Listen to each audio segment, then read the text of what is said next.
So in order to get the snowblower going, there are several functions you have to do. I always disconnect the transmission. So there's this lever, left is release, right is engaged. Right now it's released. So what I do is I just reach in and I flip it over to engaged. So now it's engaged. Next thing I do is there's a gas shutoff valve right here. Come over here. That's this. There's the gas shutoff valve right here. And right now the gas is shut off. So what you do is you just push it all the way in until it stops. It's real easy. So now the gas will flow. Then what I do is I come over here and I turn the key on.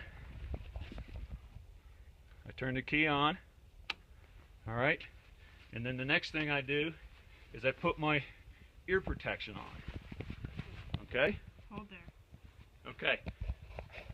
Once the key is on, and the key will always be in here. I don't store it away because I'll lose it. Here's the choke and the throttle. So what I do is I push this down on choke, and then I give it a rip.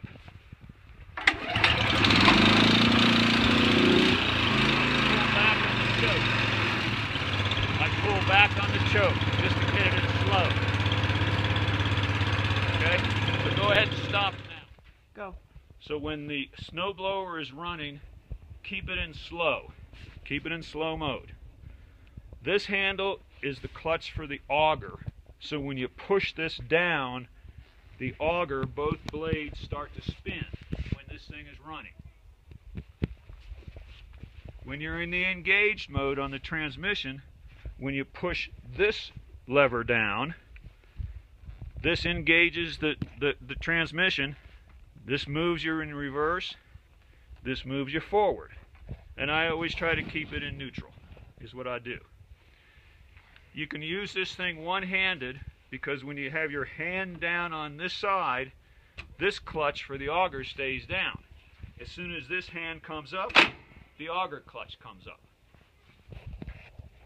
So that's the deal. Now one other thing I do is I always start the auger in slow.